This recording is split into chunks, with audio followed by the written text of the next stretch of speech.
साथियों नमस्कार, स्वागत है आपका। मैं आज आप सभी के लिए लेकर के आया हूं एवटेरिया का बिहार दरोगा का सेट नंबर 1, जो कि वॉल्यूम 2 का सेट नंबर 1 होगा।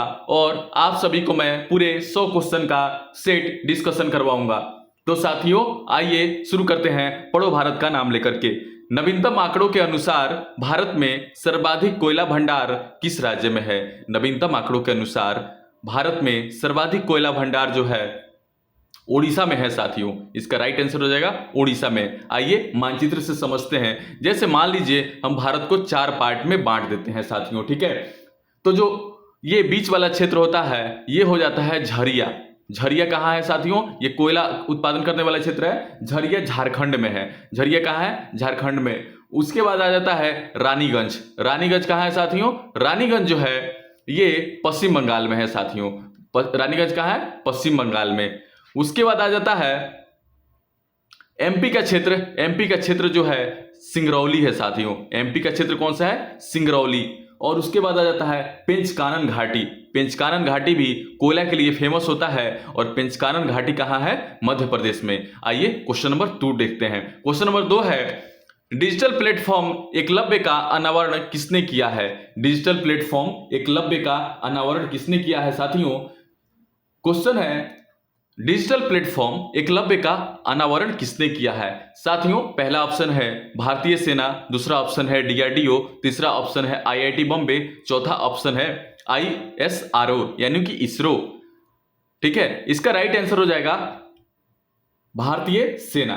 भारतीय सेना ने अधिकारियों के प्रशिक्षण में क्रांतिकारी बदलाव लाने के लिए ऑनलाइन शिक्षक मंच एकलव्य का जो है लॉन्च किया है। एकलव्य लॉन्च किया है साथियों, ठीक है। आइए देखते हैं नर्मदा एवं ताप्ती नदियों के मुहाने पर कौन द्वीप है? नर्मदा एवं ताप्ती के मुहाने पर कौन सा द्वीप है? पहला ऑप्शन है वेलिंगटन द्वीप, दूसरा ऑप्शन है अलियावेट द्वीप, तीसरा ऑप्शन है खदियावेट द्वीप, चौथा ऑप्शन है एक से अधिक। पहला क्या ऑप्शन है? पहला ऑप्शन है वेलिंगटन द्वीप, दूसरा ऑप्शन है अलियावेट द्वीप, तीसरा ऑप्शन है खलियावेट द्वीप, डी है एक से अधिक। इसका राइट आंसर हो जाएगा साथियों एक से अधिक। क्या हो जाएगा? एक से अधिक, यानी सारे सही हैं, ठीक है। नर्मदा तथा ताप्ती नदी के मुहाने पर अवस्थित द्वीप अलियावेट तथा खलियावेट द्वीप है। अलियावेट तथा खलियावेट द्वीप है साथियों, ठीक है। वेलिंगटन द्वीप कोची शहर में स्थित है। वेलिंगटन द्वीप कहाँ है साथियों? कोची शहर में। कहाँ है? वेलिंगटन द्वीप कहाँ है? कोची शहर में है, ठीक है। उसके बाद माजुली द्वीप को असम सरकार द्वारा देश का पहला द्वीपीय जिला बनाया गया था। माजुली द्वीप को जो है ना, माजुली द्वीप को असम सरकार द्वारा पहली बार द्वीपीय जिला बनाया गया था। असम सरकार द्वारा पहली बार क्या बनाया गया था? द्वीपीय जिला बनाया गया था, ठीक है। पंबन द्वीप भारत के तमिलनाडु राज्य के रामनाथपुरम जिले में है। यह द्वीप भारत और श्रीलंका के बीच है। पंबन द्वीप कहाँ है साथियों? पंबन द्वीप जो है भारत और श्रीलंका के बीच में स्थित है। भारत और श्रीलंका के बीच में क्वेश्चन आ सकता है, भारत और श्रीलंका के बीच में कौन सा द्वीप स्थित है? तो साथियों इसका आंसर होगा पंबन द्वीप स्थित है। यह तमिलनाडु राज्य के पंबन द्वीप कहाँ है? पंबन द्वीप जो है तमिलनाडु राज्य के, ठीक है, तमिलनाडु राज्य के रामनाथपुरम जिले में है। रामनाथपुरम जिले में है। रामनाथपुरम जिले में है साथियों। रामनाथपुरम जिले में है। कहां है? रामनाथपुरम जिले में है। आइए नेक्स्ट देखते हैं। नेक्स्ट है वर्ष 2025 में नीति आयोग द्वारा नवीनतम सतत विकास यानी एसडीजी भारत सूचकांक 2024-25 जारी किया गया। इसमें भारत का समग्र स्कोर कितना है? पहला ऑप्शन है 60, दूसरा ऑप्शन है 67, तीसरा ऑप्शन है 70, चौथा ऑप्शन है 80। बताइए साथियों। पहला ऑप्शन है 60, दूसरा ऑप्शन है 67, तीसरा ऑप्शन है 70, चौथा ऑप्शन है 80। इसका राइट आंसर हो जाएगा बी यानी कि 67। बी यानी कि 67। नीति आयोग की 5वीं विकास सतत लक्ष्य भारत सूचकांक 2024-25 के अनुसार भारत का समग्र एसडीजी स्कोर कितना है? 67 है साथियों। भारत का समग्र स्कोर कितना है? 67 है। यानी भारत का कौन सा स्थान है उसमें? भारत का स्थान जो है 99 है। भारत का स्थान कौन सा है? 99 है, ठीक है। सबसे एक नंबर पे कौन सा राज्य है? एक नंबर पे राज्य जो है शीर्ष प्रदर्शनकर्ता राज्य में केरल है, ठीक है। और सबसे निचले स्थान पर कौन सा है? सबसे निचले स्थान पर अपना प्यारा बिहार है साथियों। सबसे निचले एसडीजी इंडेक्स में सबसे निचला स्थान पर बिहार है और सबसे उचले स्थान पर केरल है, और पूरे भारत का जो रैंक है वह 99 है साथियों, ठीक है। और इसने स्कोर कितना किया था? 67 स्कोर किया था, ठीक है। आइए नेक्स्ट देखते हैं। नेक्स्ट है क्वेश्चन नंबर 5, ठीक है। हाल ही में किस राज्य द्वारा शिक्षित बेरोजगार युवाओं को आर्थिक सहायता प्रदान करने के लिए लाडला भाई योजना की शुरुआत की गई है? क्वेश्चन ध्यान से सुनिएगा साथियों। हाल ही में किस राज्य द्वारा शिक्षित बेरोजगार युवाओं को आर्थिक सहायता प्रदान करने के लिए लाडला भाई योजना की शुरुआत की गई है, ठीक है। पहला ऑप्शन है महाराष्ट्र, दूसरा ऑप्शन है मध्य प्रदेश, तीसरा ऑप्शन है छत्तीसगढ़, चौथा ऑप्शन है उत्तराखंड। पहला ऑप्शन ध्यान से सुनिएगा, महाराष्ट्र, दूसरा ऑप्शन है मध्य प्रदेश, तीसरा ऑप्शन है छत्तीसगढ़, चौथा ऑप्शन है उत्तराखंड। साथियों इसका राइट आंसर हो जाएगा महाराष्ट्र। इसका राइट आंसर क्या हो जाएगा? महाराष्ट्र। लाडला भाई योजना की शुरुआत महाराष्ट्र में की गई है। इस योजना के तहत 12वीं पास करने वाले लड़कों को 6,000 रुपये, ठीक है, 6,000 रुपये मिलता है, 6,000 रुपये मिलता है, ठीक है ना। और उसके बाद में डिप्लोमा होल्डर्स को कितना मिलता है? डिप्लोमा होल्डर्स को 8,000 रुपये मिलता है। कितना रुपये मिलता है? डिप्लोमा होल्डर्स को 8,000 रुपये मिलता है। एवं ग्रेजुएट को, जो ग्रेजुएट हो चुके हैं उनको 10,000 रुपये प्रति माह मिलता है, 10,000 रुपये प्रति माह मिलता है साथियों, ठीक है। आइए नेक्स्ट देखते हैं। नेक्स्ट क्या है? नेक्स्ट है ग्लोबल फायर पावर इंडेक्स 2025 में भारत का कौन सा स्थान है? ग्लोबल फायर पावर इंडेक्स 2025 में भारत का कौन सा स्थान है? साथियों इसका राइट आंसर हो जाएगा, पहला ऑप्शन है 8वां, दूसरा ऑप्शन है चौथा, तीसरा ऑप्शन है 17वां, चौथा ऑप्शन है 11वां। साथियों इसका राइट आंसर हो जाएगा बी, यानी कि भारत का जो स्थान है ग्लोबल फायर पावर इंडेक्स में चौथा स्थान है, ठीक है। ग्लोबल फायर पावर इंडेक्स में भारत का स्थान चौथा है। इस रैंकिंग में शीर्ष पर अमेरिका है। एक नंबर पे जो देश है उसका नाम अमेरिका है। ग्लोबल फायर इंडेक्स में कौन सा देश एक नंबर पर है साथियों?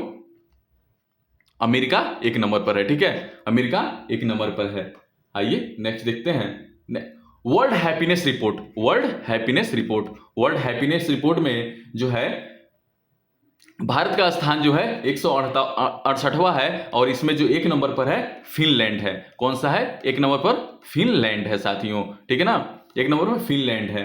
उसके बाद देखते हैं 19वां वेल्थ रिपोर्ट 2025। 19वां वेल्थ रिपोर्ट में भारत का स्थान जो है चौथा है। भारत का स्थान कौन सा है? चौथा है। और शीर्ष पर कौन है? एक नंबर पर फिर से अमेरिका है, ठीक है, अमेरिका है, अमेरिका है, ठीक है। उसके बाद देखते हैं ग्लोबल भ्रष्टाचार धारणा सूचकांक, ग्लोबल भ्रष्टाचार धारणा सूचकांक।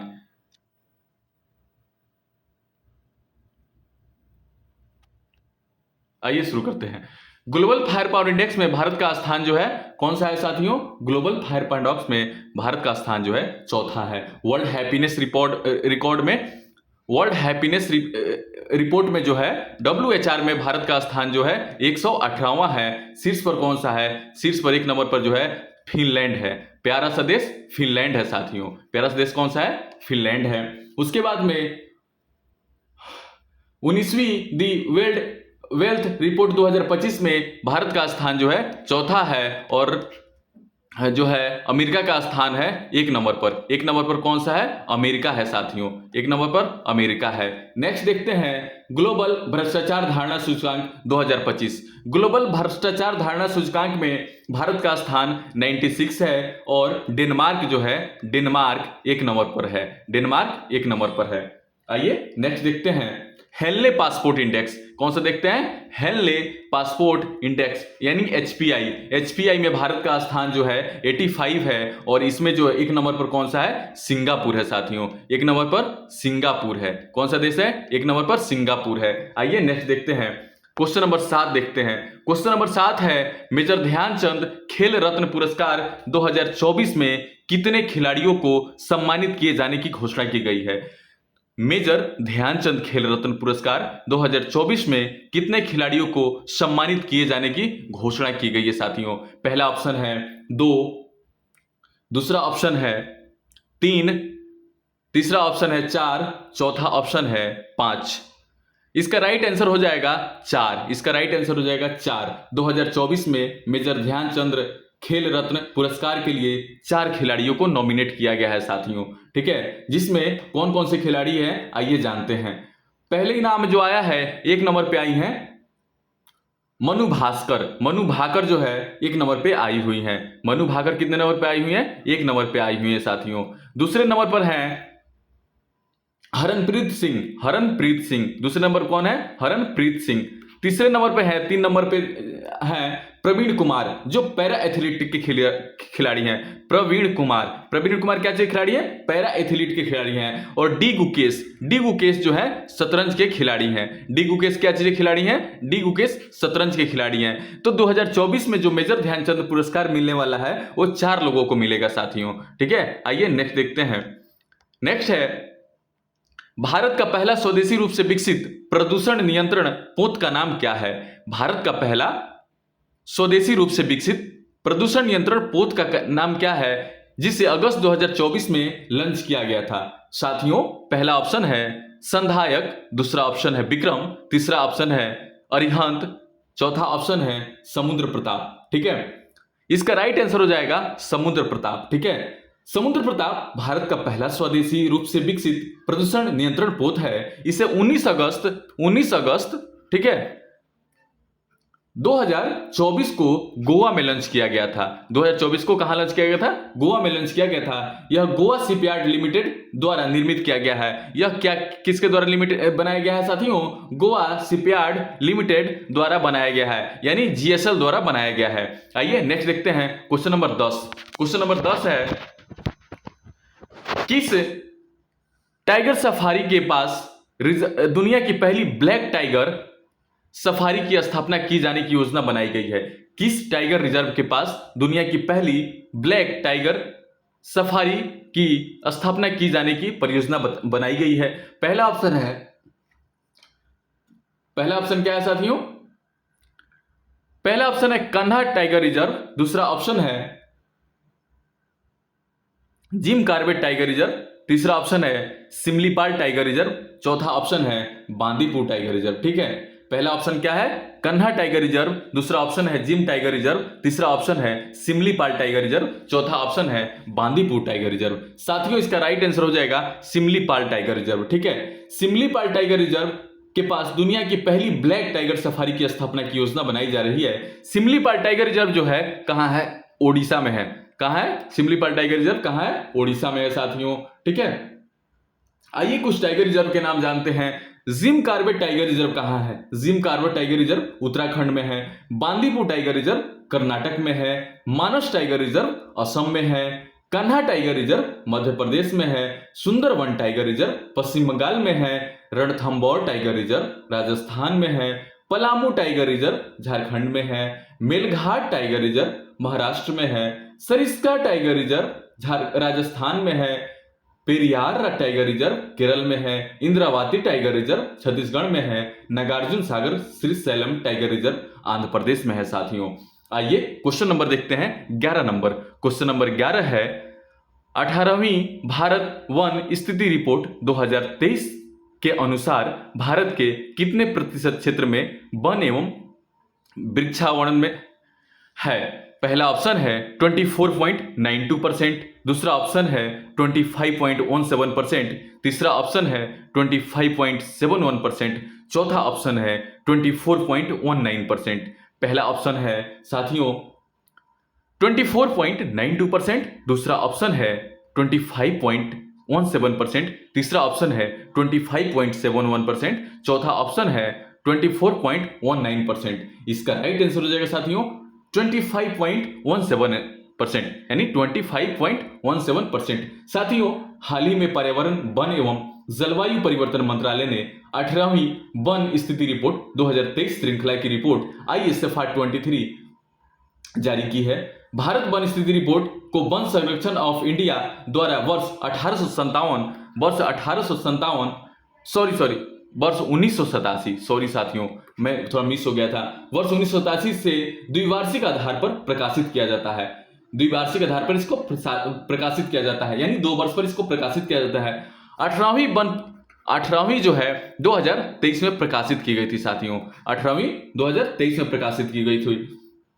वन क्षेत्र जो कितना है 7,15,343 किलोमीटर है, यानी वन क्षेत्र कितना है 7,15,343 किलोमीटर है। आइए नेक्स्ट देखते हैं, नेक्स्ट क्वेश्चन क्या कहता है। नेक्स्ट क्वेश्चन है निम्नलिखित में से दिए गए भिन्न का आरोही क्रम में सजाएं। निम्नलिखित में से दिए गए भिन्न को आरोही क्रम में सजाएं। इसका राइट आंसर हो जाएगा साथियों सी। इसका राइट आंसर क्या हो जाएगा सी। आइए क्वेश्चन नंबर 14 देखते हैं। क्वेश्चन नंबर 14 है ड्रेकेंसबर्ग पर्वत किस महाद्वीप में है? ड्रेकेंसबर्ग पर्वत किस महाद्वीप में है? पहला ऑप्शन है एशिया महाद्वीप, दूसरा ऑप्शन है अफ्रीका महाद्वीप, तीसरा ऑप्शन है दक्षिण अमेरिका, चौथा ऑप्शन है अटलांटिका। ठीक है, इसका राइट आंसर हो जाएगा बी। इसका राइट आंसर क्या हो जाएगा बी। ड्रेकेंस पर्वत की स्थिति जो है ना साउथ अफ्रीका में है। अफ्रीका महाद्वीप की सर्वोच्च ऊंची चोटी जो है किलिमंजारो है। अफ्रीका महाद्वीप की सबसे ऊंची चोटी कौन सी है? किलिमंजारो है। एटलस पर्वत उत्तरी अफ्रीका में है। एटलस पर्वत कहाँ है? उत्तरी अफ्रीका में है। यह सहारा रेगिस्तान को भूमध्य सागर और अटलांटिक महासागर से अलग करता है। आइए नेक्स्ट क्वेश्चन नंबर 15 देखते हैं। हाल ही में भारत ने किस नदी पर बने बगलिहार डैम से पाकिस्तान को जाने वाली पानी रोक दिया था? यह मोस्ट वीवीआई क्वेश्चन है साथियों। हाल ही में भारत ने किस नदी पर बने बगलिहार डैम से पाकिस्तान को जाने वाली पानी रोक दिया था? साथियों इसका राइट आंसर हो जाएगा चिनाब नदी। भारत ने पहले ही जल समझौता को निलंबित कर दिया। अब अगला कदम उठाते हुए भारत ने चिनाब नदी पर बने बगलिहार बांध के माध्यम से पानी के प्रवाह को रोक दिया। झेलम नदी के पूर्व में किशनगंज बांध को लेकर भी इस तरह के कदम उठाने की योजना बना रहा है। भारत सरकार ने हाल ही में सिंधु जल समझौता से खुद को अलग कर लिया था। इस समझौते को सस्पेंड करने का फैसला पहलगाम आतंकी हमले के द्वारा हुआ था। साथियों क्वेश्चन पूछ सकता है पहलगाम कहां है? तो पहलगाम जो है जम्मू कश्मीर में है। आइए नेक्स्ट देखते हैं। क्वेश्चन नंबर है 16 नंबर क्वेश्चन नंबर 16 है पद्म पुरस्कार से सम्मानित स्वामी शिवानंद सरस्वती का हाल ही में निधन हो गया। वह कौन थे?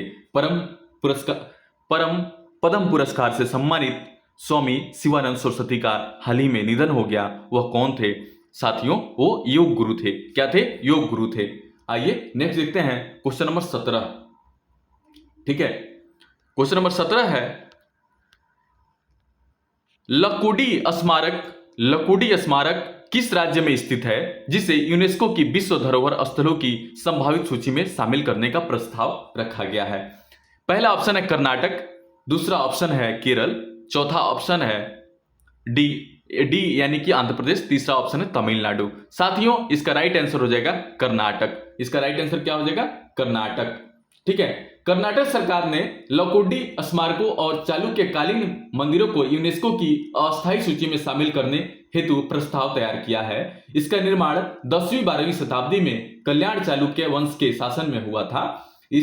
इसका महत्व चालुक्य युग की स्थापत्य तकनीकों और संस्कृति उत्कर्ष के लिए अद्वितीय उदाहरण है। आइए नेक्स्ट देखते हैं क्वेश्चन नंबर 18। क्वेश्चन नंबर 18 है लोकसभा अध्यक्ष ओम बिरला के कार्यकाल में संसदीय प्रकलन समिति का अध्यक्ष किसे नियुक्त किया गया था? लोकसभा अध्यक्ष ओम बिरला ने 2025-26 के कार्यकाल के लिए संसदीय प्रकलन समिति का अध्यक्ष किसे नियुक्त किया गया था? साथियों इसका राइट आंसर हो जाएगा डॉक्टर संजय जायसवाल। साथियों डॉक्टर संजय जायसवाल पश्चिमी चंपारण के बेतिया लोकसभा सीट से अभी सांसद हैं और प्रकलन समिति के अध्यक्ष भी। स्थानीय स्तर पर छोटे नगरों में प्रशासन चलाने वाली इकाई को क्या कहा जाता है? स्थानीय स्तर पर छोटे नगरों में प्रशासन चलाने वाली इकाई को क्या कहा जाता है? साथियों इसका राइट आंसर हो जाएगा नगर परिषद। इसका राइट आंसर क्या हो जाएगा? नगर परिषद। आइए नेक्स्ट देखते हैं। ग्राम पंचायत सचिव के संबंध में कौन सा कथन सत्य है? ग्राम पंचायत सचिव के संबंध में कौन सा कथन सत्य है?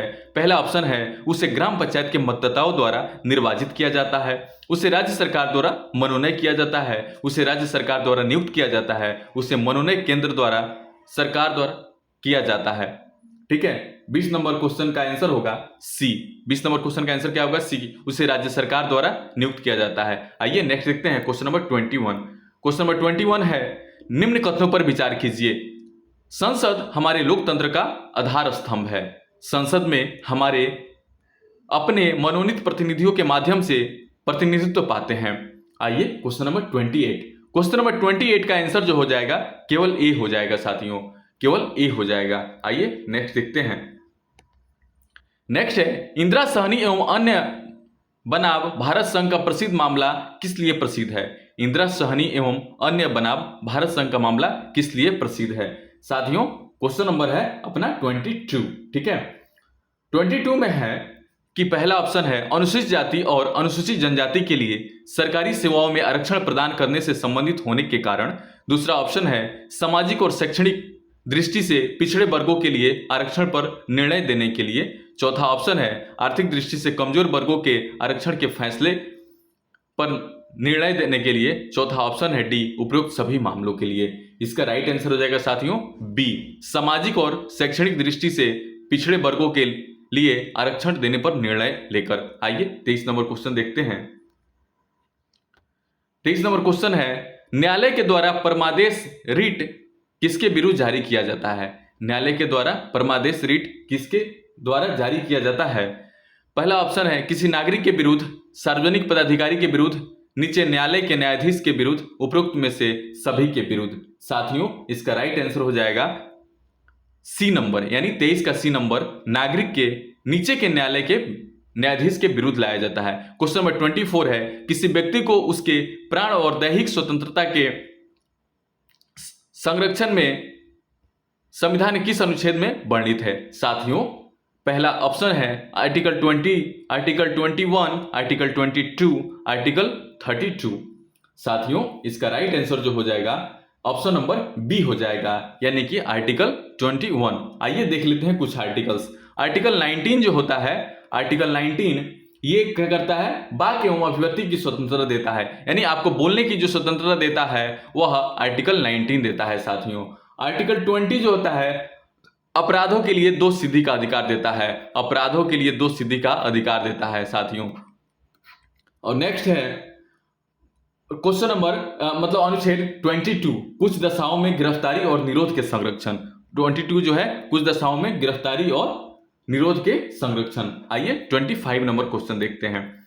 25 नंबर क्वेश्चन है, विधानसभा के सदस्य खाली स्थान हैं, जनता के द्वारा चुने जाते हैं, राज्यपाल द्वारा नियुक्त किए जाते हैं, प्रधानमंत्री द्वारा नियुक्त किए जाते हैं, मुख्यमंत्री द्वारा नियुक्त किए जाते हैं। साथियों इसका राइट आंसर हो जाएगा ए, यानी कि जनता के द्वारा चुने जाते हैं। विधानसभा का एक सदस्य एक जनप्रतिनिधि होता है। चुनावी जिले निर्वाचन के मतदाताओं द्वारा राज्य सरकार की विधायिका के लिए चुना जाता है।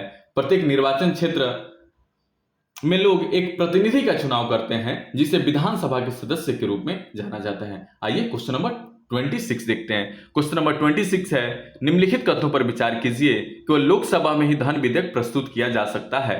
मंत्रिपरिषद केवल लोकसभा के प्रति उत्तरदायी है, राज्यसभा के प्रति नहीं। इसका सही कथन कौन सा होगा?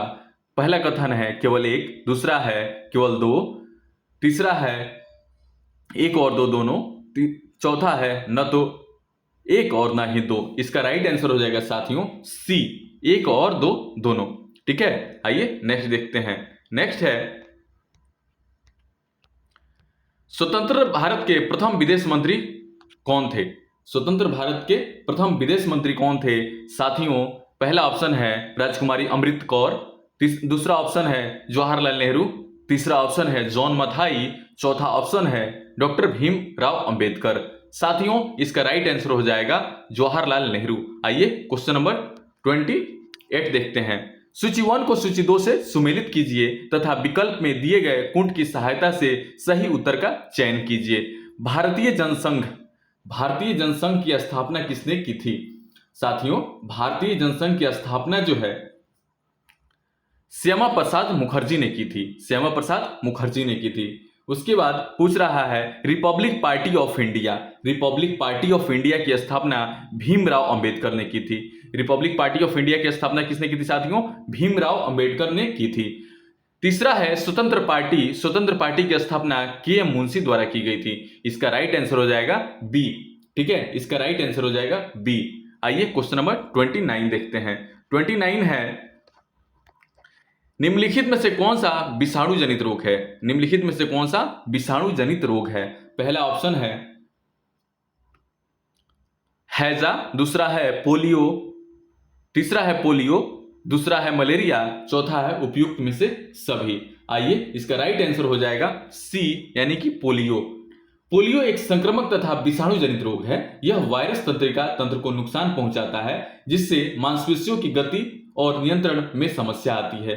पोलियो आमतौर पर छोटे बच्चे या कम उम्र के बच्चों को प्रभावित करता है। पोलियो किसको प्रभावित करता है साथियों? पोलियो जो है छोटे बच्चे या छोटे बच्चों के मांसपेशियों को जो है प्रभावित करता है। हैजा व्यक्ति द्वारा दूषित भोजन या दूषित जल पीने के कारण होने वाले आंत संबंधी बीमारी है। हैजा दूषित जल से होता है। ठीक है। मलेरिया प्लाज्मोडियम नामक परजीवी के कारण होते हैं। यह मादा एनफ्रीज मच्छर के काटने के कारण होते हैं। आइए कुछ विषाणु से जनित रोग देख लेते हैं। सर्दी, ठीक है, सर्दी, फ्लू, चेचक, chicken pox, AIDS, herpes, dengue बुखार, ये सभी विषाणु से जनित रोग हैं। आइए नेक्स्ट देखते हैं। नेक्स्ट क्वेश्चन कह रहा है प्राकृतिक चयन की अवधारणा किसने प्रस्तुत किया था? प्राकृतिक चयन की अवधारणा किसने प्रस्तुत किया था?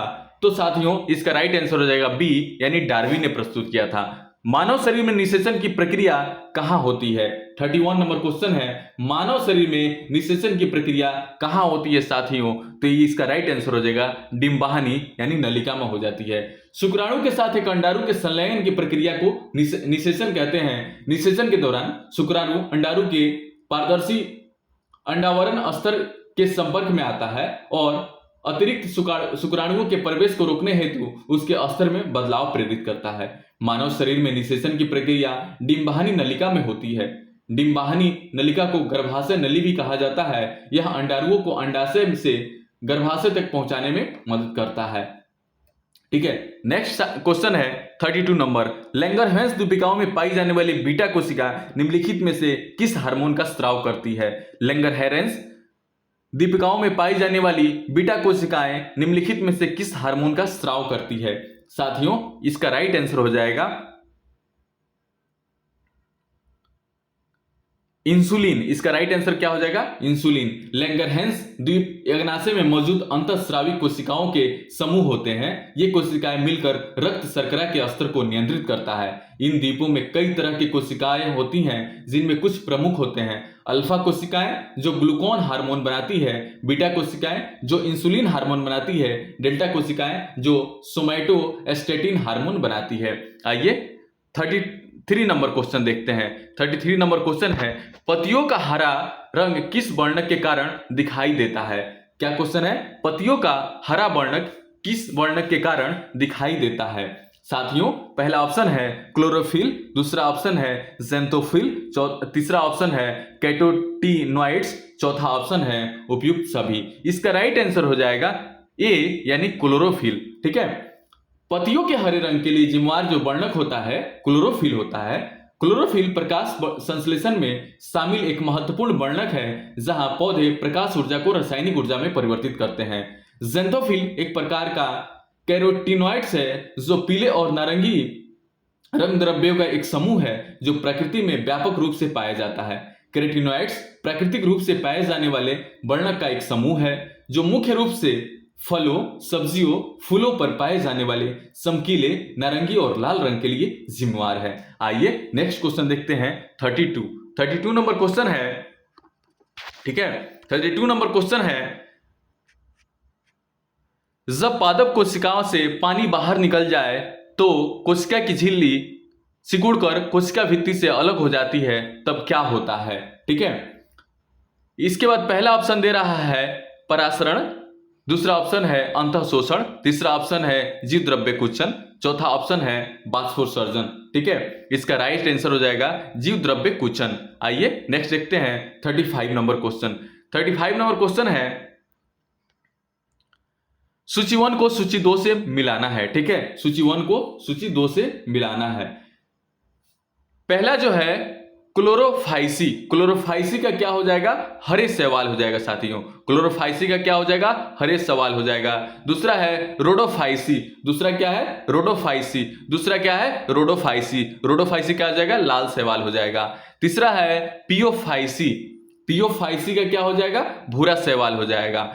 चौथा है ब्रायोफाइटी का क्या हो जाएगा, लिवर्टर हो जाएगा। इस तरह से इसका आंसर क्या हो जाएगा, बी हो जाएगा। आइए नेक्स्ट देखते हैं। नेक्स्ट है 36 नंबर क्वेश्चन। 36 नंबर क्वेश्चन है किस रंग के दो उत्तरोत्तर श्रृंग अथवा दो उत्तरोत्तर गर्त के बीच की दूरी को क्या कहते हैं। किसी तरंग के दो उत्तरोत्तर श्रृंग अथवा दो उत्तरोत्तर तरंग के बीच के गर्त के बीच की दूरी को क्या कहते हैं साथियों। पहला ऑप्शन है आयाम, दूसरा ऑप्शन है तरंगदैर्घ्य, तीसरा ऑप्शन है आवृत्ति, चौथा ऑप्शन यानी डी है इनमें से कोई नहीं साथियों। इसका राइट आंसर हो जाएगा तरंगदैर्घ्य। ठीक है, तरंगदैर्घ्य माध्यम के किसी कण के एक पूरा कंपन किए जाने पर तरंग जितनी दूरी तय करती है उसे तरंगदैर्घ्य कहते हैं। यह दो उत्तरोत्तर श्रृंग अथवा दो उत्तरोत्तर गर्त के बीच की दूरी होती है, इसे अल्फा के द्वारा प्रदर्शित किया जाता है। आइए नेक्स्ट देखते हैं 37 नंबर क्वेश्चन। 37 नंबर क्वेश्चन है जिस विलयन में कोई पदार्थ एक सीमा के बाद अधिक न घोला जा सके ऐसा विलयन निम्नलिखित में से क्या कहलाता है। ठीक है, जिस विलयन में कोई पदार्थ एक सीमा के बाद और अधिक न घोला जा सके ऐसा विलयन निम्नलिखित में से क्या कहलाता है साथियों। इसका राइट आंसर हो जाएगा संतृप्त विलयन, संतृप्त विलयन कहलाता है। आइए 38 नंबर क्वेश्चन देखते हैं। 38 नंबर क्वेश्चन है दो परमाणुओं को समस्थानिक कहा जाता है। पहला ऑप्शन है उनकी परमाणु संख्या समान किंतु द्रव्यमान संख्या भिन्न भिन्न हो। दूसरा ऑप्शन है उनमें न्यूट्रॉनों की संख्या समान किंतु परंतु प्रोटॉनों की संख्या भिन्न हो। उनकी परमाणु संख्या भिन्न परंतु द्रव्यमान संख्या समान हो। चौथा ऑप्शन है उनमें न्यूट्रॉनों की संख्या भिन्न परंतु द्रव्यमान संख्या समान हो।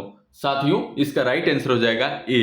ठीक है, इसका राइट आंसर हो जाएगा ए, उनकी परमाणु संख्या समान परंतु द्रव्यमान संख्या भिन्न हो। आइए क्वेश्चन नंबर 39 देखते हैं। 39 क्वेश्चन है निम्नलिखित में से कौन सर्वाधिक न्यूनतम अक्रियाशील वाला युग्म है। निम्नलिखित में से कौन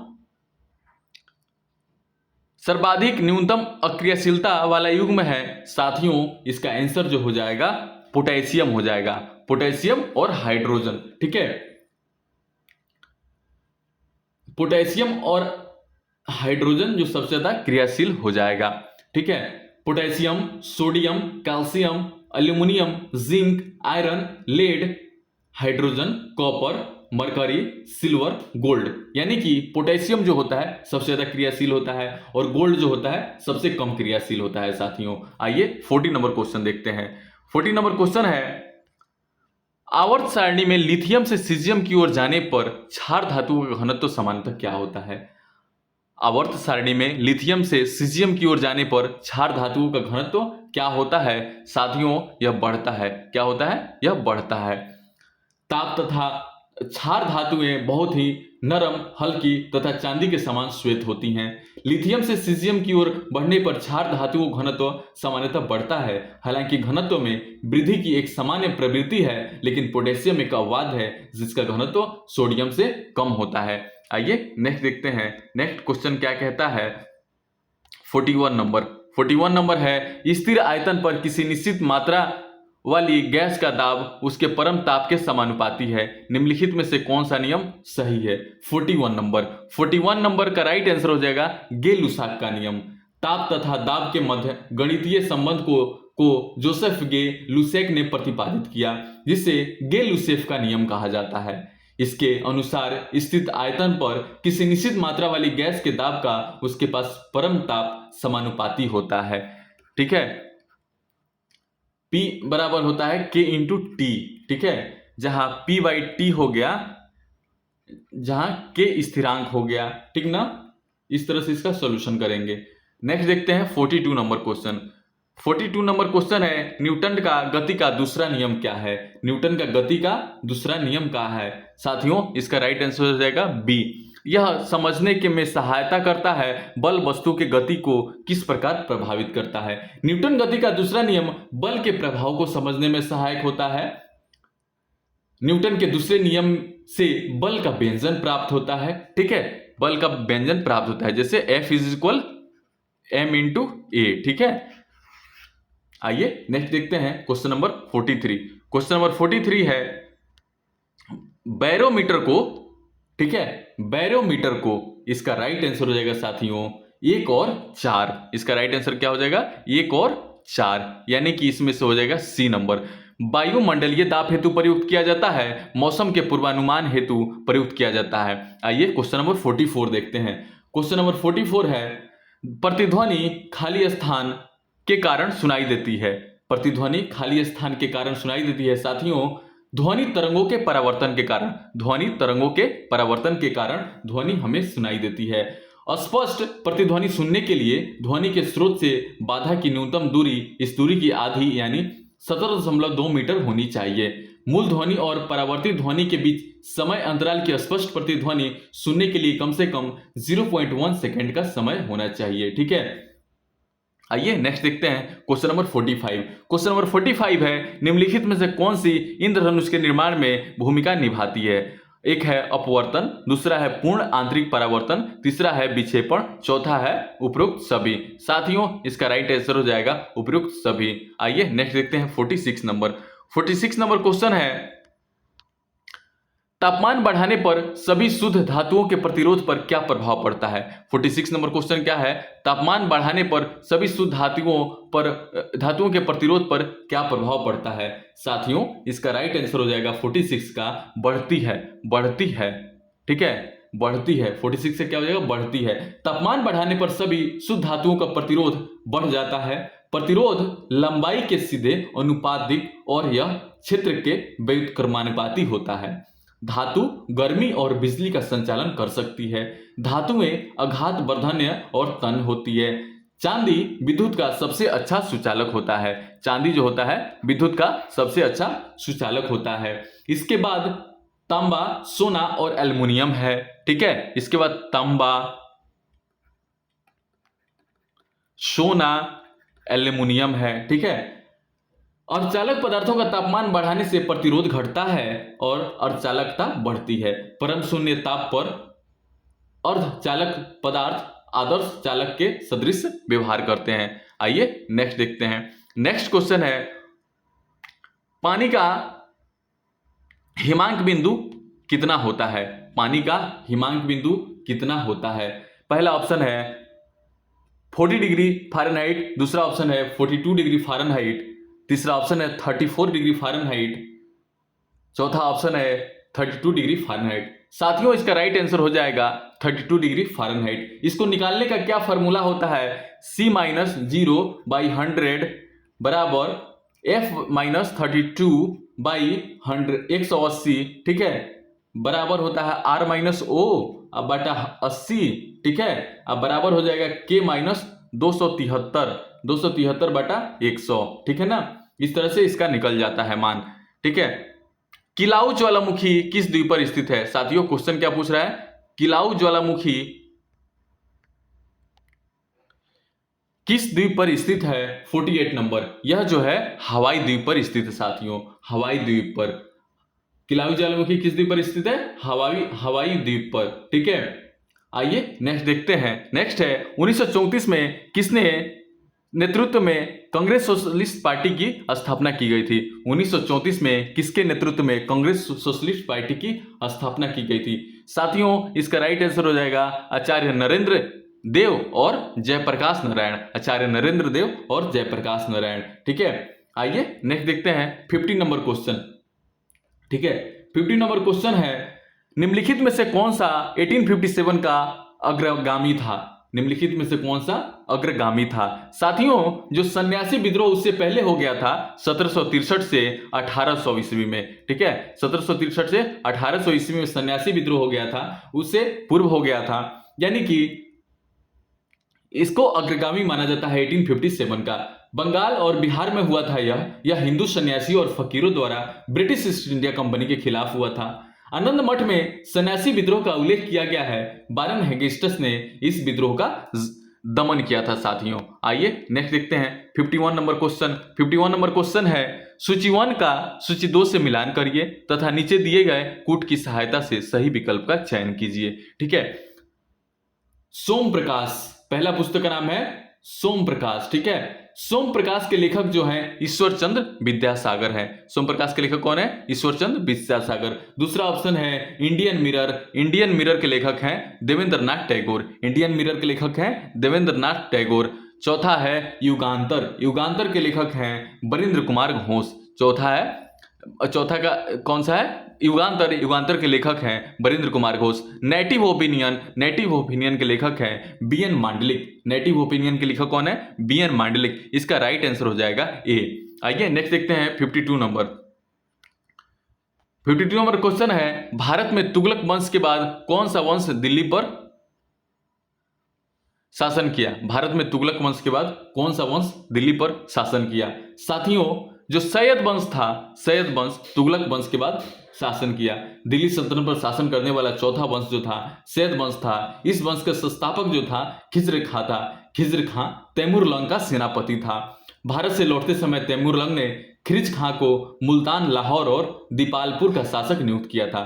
खिज्र खां की मृत्यु 20 मई 1421 में हो गई थी। ठीक है, 20 मई 1421 में इनको मृत्यु हो गई थी। आइए नेक्स्ट देखते हैं। नेक्स्ट क्वेश्चन है इनमें से किसने 1857 में सक्रिय रूप से भाग लिया था? नेक्स्ट क्वेश्चन क्या है? इनमें से किसने 1857 में सक्रिय रूप से भाग लिया था? साथियों, नाना साहब राइट आंसर हो जाएगा। बेगम हजरत महल राइट आंसर हो जाएगा। मौलवी अहमदुल्ला राइट आंसर हो जाएगा। उसके बाद डी है इनमें से सभी। आइए क्वेश्चन नंबर 54 देखते हैं। 54 क्वेश्चन नंबर में है उस स्वतंत्रता सेनानी का नाम बताइए जिन्होंने गवर्नर जनरल को निम्नलिखित पंक्तियां लिखी थी। मैंने घुटने टिक टक कर रोटी मांगी लेकिन उसके बजाय मुझे पत्थर मिला। मैं ऐसे प्रत्युत्तर से आश्चर्यचकित नहीं हूं। ब्रिटिश सेना की केवल शक्ति के सामने झुकता हूं। ऐसा बात तो सिर्फ एक ही बोल सकते थे, उनका नाम था महात्मा गांधी। बाकी सुभाष चंद्र बोस क्रांतिकारी दल के थे। बाल गंगाधर तिलक थे, क्रांतिकारी दल के ही थे। रास बिहारी बोस ये लिबरल थे। नाजीवाद किसका समर्थक था? नाजीवाद किसका समर्थक था? साथियों, ये वर्ल्ड हिस्ट्री से क्वेश्चन है। नाजीवाद किसका समर्थक था? साथियों, नाजीवाद किसका समर्थक था? तो राज्य की सर्वोच्च सिद्धांत का समर्थक था। ठीक है, नाजीवाद की सर्वोच्चता के सिद्धांत पर समर्थक था। नाजीवाद विचारधारा में राज्य सर्वोच्च है। ठीक ना, नाजीवाद की विचारधारा में क्या है? राज्य सर्वोच्च है। आइए 56 नंबर क्वेश्चन देखते हैं। 56 नंबर क्वेश्चन, निम्नलिखित में से कौन यूटोपिया नामक पुस्तक का लेखक था? निम्नलिखित में से कौन यूटोपिया नामक पुस्तक का लेखक था? साथियों, इसका आंसर हो जाएगा थॉमस मोरे। थॉमस मोरे। आइए क्वेश्चन नंबर 57 देखते हैं। 57 क्वेश्चन में क्या कह रहा है? गंगाधर कला शैली एक समन्वय है। गंगाधर कला शैली क्या है? एक समन्वय है। 59 नंबर में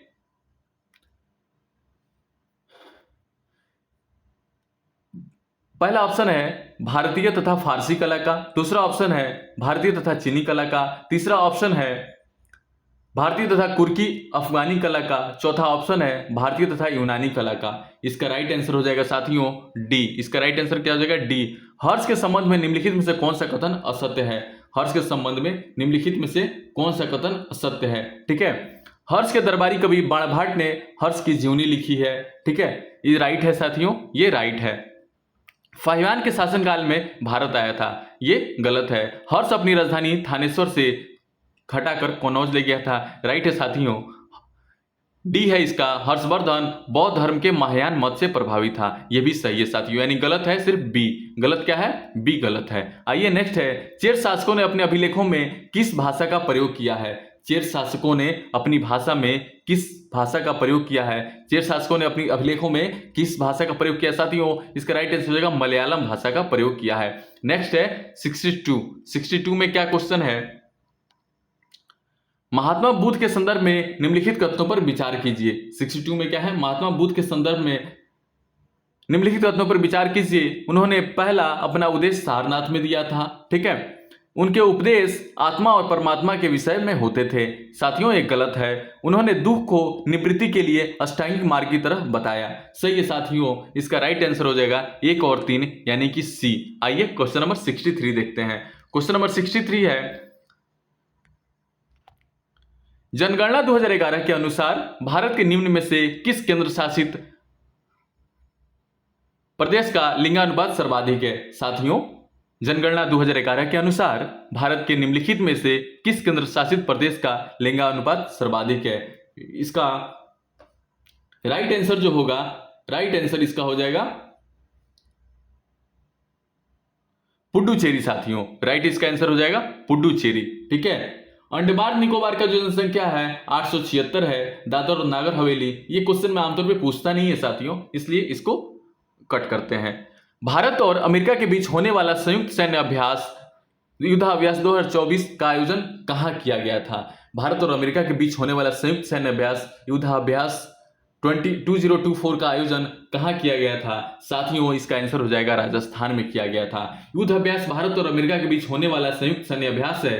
2024 में युद्धाभ्यास का 20वां संस्करण हुआ है 9 से 22 सितंबर तक, ठीक है। अब आइए कुछ युद्धाभ्यास जान लेते हैं। वरुण जो होता है भारत और फ्रांस के बीच होता है। गरुड़ शक्ति भारत और इंडोनेशिया के बीच होता है। बिनवैक्स जो होता है भारत और वियतनाम के बीच होता है।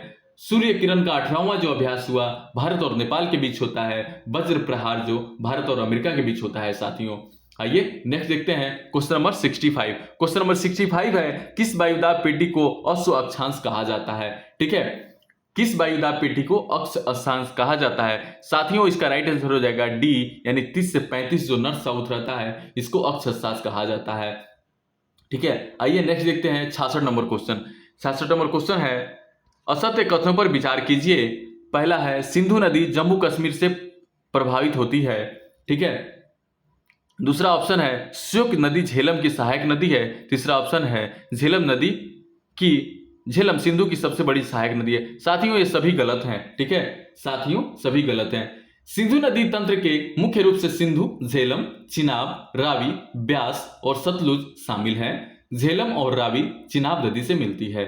ब्यास नदी सतलुज नदी से मिलती है और फिर सतलुज और चिनाब नदी मिलकर पंचनद नदी बनाती है।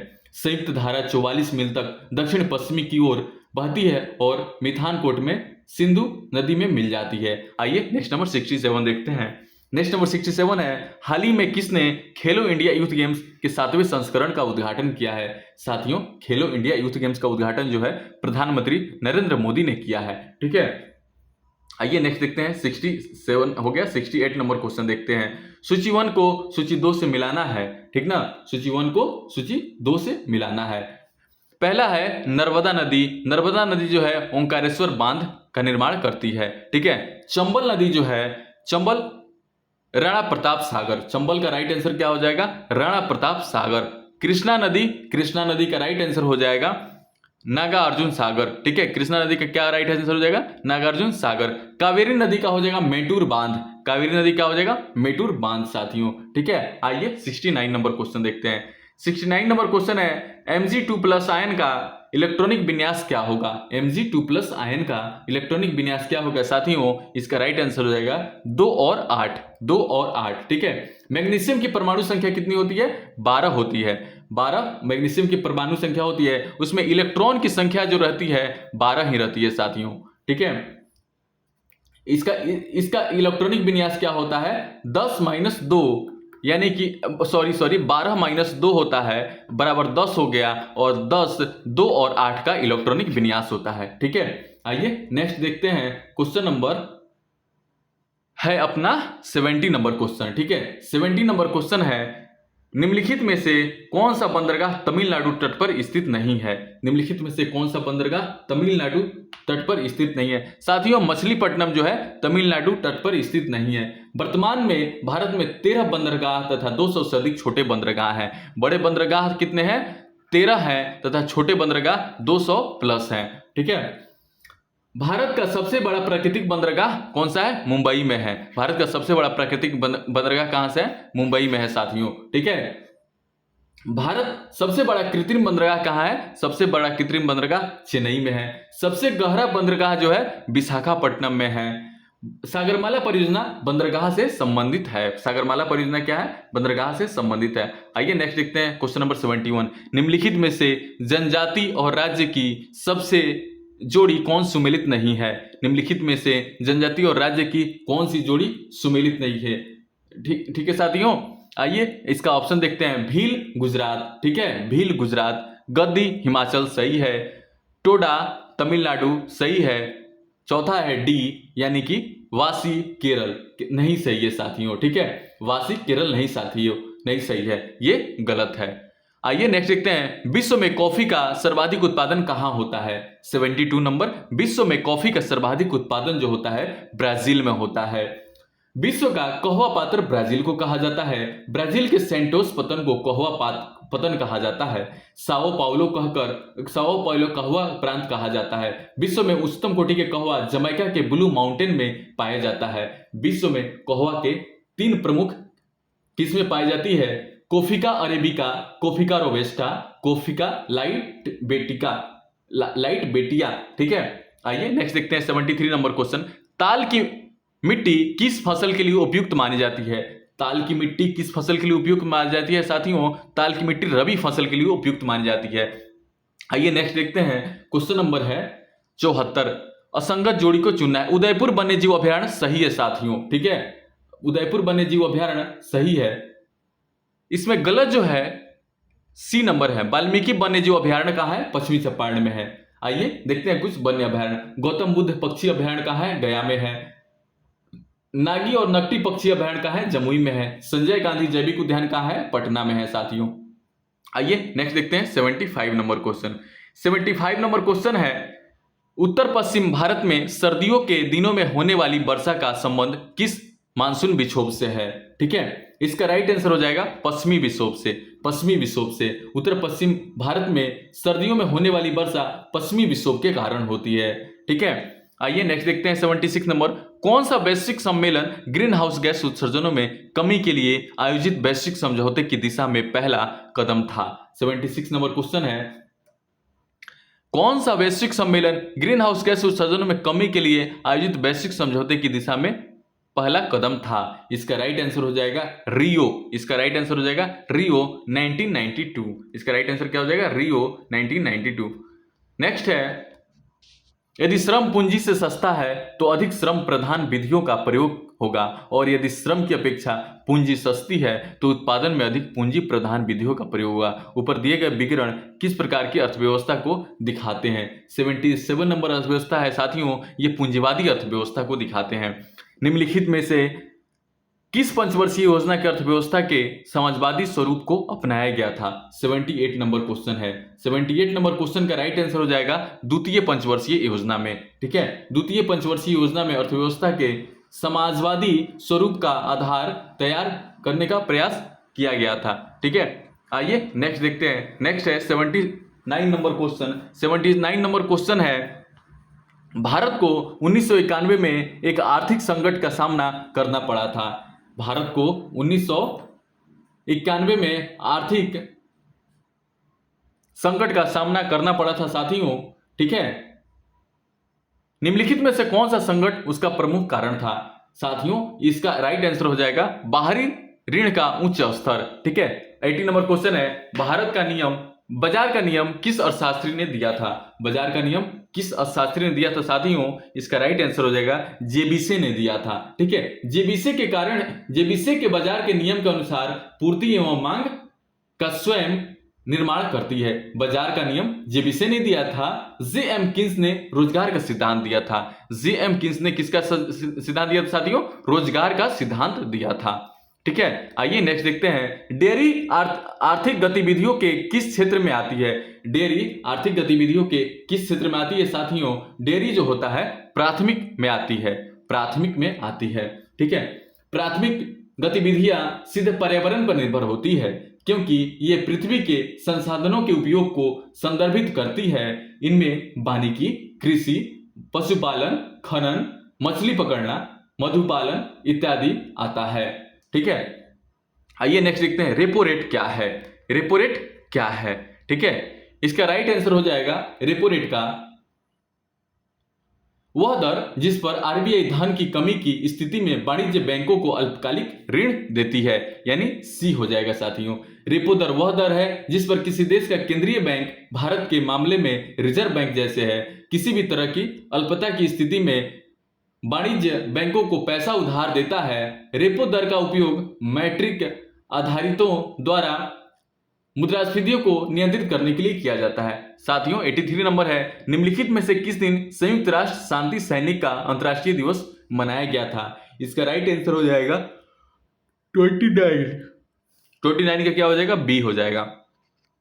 आइए क्वेश्चन नंबर देखते हैं 84 नंबर क्वेश्चन है, ग्रुप ए के संगठनों को ग्रुप बी के में उनके मुख्यालय के मिलाएं। ठीक है, 84 नंबर क्वेश्चन क्या है, ग्रुप ए के ग्रुप बी से मिला देना है। अंतर्राष्ट्रीय न्यायालय जानते हैं कहां, अंतर्राष्ट्रीय न्यायालय हेग में है साथियों। खाद्य एवं कृषि संगठन जो है ये रोम में है। खाद्य एवं कृषि संगठन क्या है, रोम में। यूनिसेफ कहां है, यूनिसेफ न्यूयॉर्क में है साथियों, यूनिसेफ न्यूयॉर्क में है। और विश्व व्यापार संगठन कहां है, जेनेवा में है। आइए 85 नंबर क्वेश्चन देखते हैं। 85 नंबर क्वेश्चन है, नए संसद भवन के प्रमुख वास्तुकार कौन थे। नए संसद भवन के प्रस्तुत वास्तुकार जो थे कौन थे साथियों, बिमल पटेल थे। नए संसद भवन के वास्तुकार बिमल पटेल थे। भारत की सेंट्रल विस्टा पुनर्विकास परियोजना के हिस्से के रूप में नई दिल्ली में एक संसद भवन का निर्माण किया गया है। इसका उद्घाटन जो हुआ था 28 मई 2023 को हुआ था। 2023 को इसका उद्घाटन हुआ था। ठीक है, आइए नेक्स्ट देखते हैं, गैवेन की राजधानी निम्नलिखित में से कौन सा है। गैवेन की राजधानी निम्नलिखित में से कौन सा है। ठीक है, इसका राइट आंसर हो जाएगा लिब्रेविले।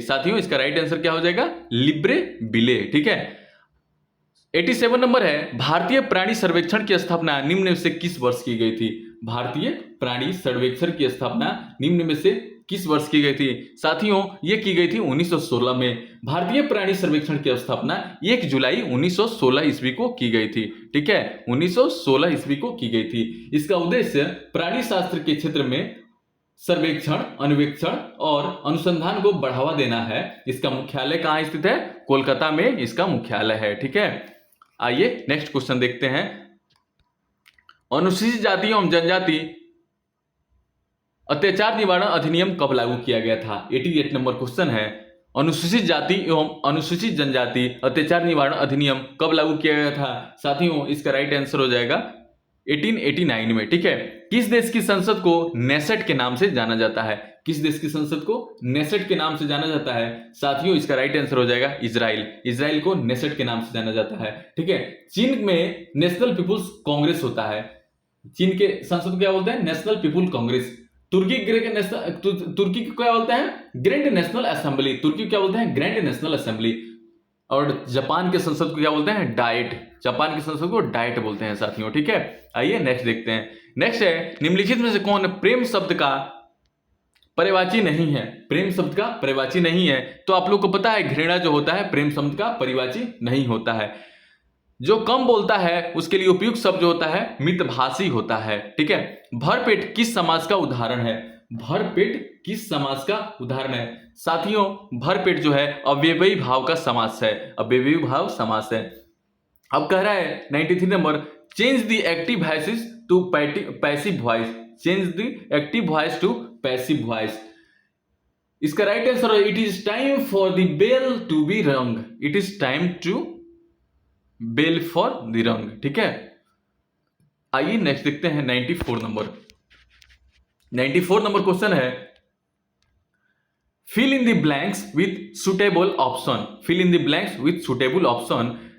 ठीक है, Catherine says that C dot dot dot in love before. ठीक है, 94 नंबर। इसका राइट आंसर हो जाएगा had never been. Had never been. आइए 95 नंबर क्वेश्चन देखते हैं, one nation one student ID card क्या है। One nation one student ID card क्या है। इसका राइट आंसर हो जाएगा अपार आईडी। इसका राइट आंसर क्या हो जाएगा, अपार आईडी। आइए नेक्स्ट देखते हैं 96 नंबर क्वेश्चन। 96 नंबर क्वेश्चन है, रामू के पास 200 खिलौने थे, उसने दिवाकर को 10% ममता को 20% और 1/2 खिलौना कर्ण को दे दिया।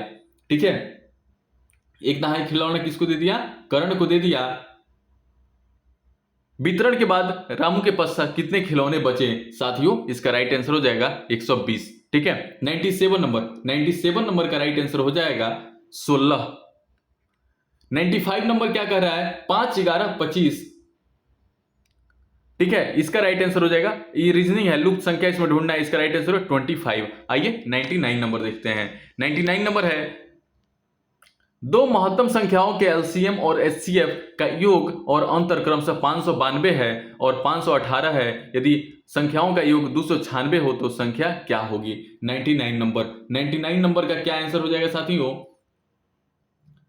99 नंबर का राइट आंसर हो जाएगा 111 और 185। 111 और 185। ठीक है, 100 नंबर क्वेश्चन है जो कि सबसे अंतिम क्वेश्चन है साथियों। पढ़ो भारत को लाइक, सब्सक्राइब और शेयर कीजिए। एक फोटो की ओर संकेत करते हुए राम ने कहा, उसकी माता की एकमात्र संतान मेरे पिता का एकमात्र पुत्र है। राम किसके फोटो की ओर संकेत कर रहा है साथियों? राम ऐसे संकेत करते हुए बता रहा है। ठीक है, फोटो तो उसका अपना स्वयं का फोटो, ठीक है, स्वयं का फोटो वो दिखा रहा है साथियों। इसी के साथ हमारा पहला जो है सेट है इटोटेरिया का खत्म होता है। मुझे विश्वास है कि आप सब हमारे चैनल को लाइक, सब्सक्राइब और शेयर जरूर करेंगे। हमारी वीडियो अच्छी लग रही हो तो कृपया कमेंट करें। जय हिंद साथियों।